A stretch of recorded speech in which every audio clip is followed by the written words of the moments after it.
వార్త BRS MLC కవిత arrest పైన రేపే తీవ్ర టెన్షన్ లో మాజీ సీఎం కేసీఆర్ అంటూ వార్తలు అయితే వస్తున్నాయండి. దీనికి సంబంధించి వివరాలు చెప్పడానికి వీడియో చేయడం జరుగుతుంది. చాలా మంది వీడియోస్ ఉన్నారు కానీ సబ్స్క్రైబ్ చేసుకోవడం మర్చిపోతున్నారండి. దయచేసి ఛానల్ సబ్స్క్రైబ్ చేసుకొని బెల్ ఐకాన్ ఆల్ పైన ట్యాప్ చేయండి. ఇటువంటి ఇంపార్టెంట్ ఇన్ఫర్మేషన్ మీ ఫోన్ నోటిఫికేషన్ రూపంలో వస్తుందండి. చాలా మంది చూస్తున్నారు కానీ లైక్ చేయడం మర్చిపోతున్నారు. దయచేసి లైక్ చేయండి, మీరు ఇన్ఫర్మేషన్ అందరికీ కూడా తెలుస్తుంది.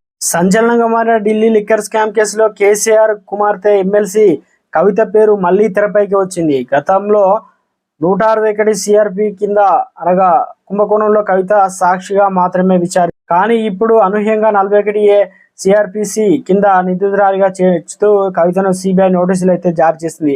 ఈ నెల 26న ఢిల్లీలో విచారణకు హాజరు కావాలంటూ నోటీసులో పేర్కొంది.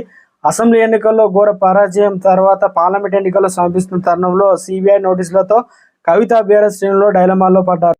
లిక్కర్ కేసులో ఉన్న కీలక నిందితులు అప్రూవల్ గా మారడంతో వారు ఇచ్చిన స్టేట్మెంట్ ఆధారంగా కవితకు సిబిఐ నోటీసులు జారీ చేసినట్టు తెలుస్తుంది. ఈ కేసులో నిందితులుగా ఉన్న మాగుంట రాఘవ, శరత్ చంద్రశెట్టితో పాటు కవిత ఢిల్లీలో పి అశోక్ కౌశిక్ అప్రూవల్ గా మారారు.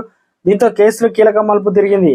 అదేవిధంగా పిఏ అశోక్ జడ్జి ముందు సంచలన విషయాలు చెప్పారని సమాచారం అందుతుంది. లిక్కర్ వ్యవహారంలో పలువురికి ముడుపులు అందించినట్టు ఒప్పుకోవడంతోనే అశోక్ కవితను నిందితులుగా చేర్చి సిబిఐ అధికారులు విచారించేందుకు సిద్ధమయ్యారని భావిస్తున్నారు. ఈ వ్యవహారంలో అశోక్ ఇచ్చిన సమాచారంతోనే కవితను ప్రశ్నించే అవకాశం ఉందని చెప్పుకుంటున్నారు. అయితే కవిత విచారణకు హాజరవుతారా లేదా దానిపైన ఉత్కంఠ కొనసాగుతుంది. ఈ క్రమంలో కవిత 2 రోజుల నుంచి న్యాయ సలహాలు తీసుకుంటున్నారని బీఆర్ఎస్ వర్గాల్లో చర్చ జరుగుతుంది.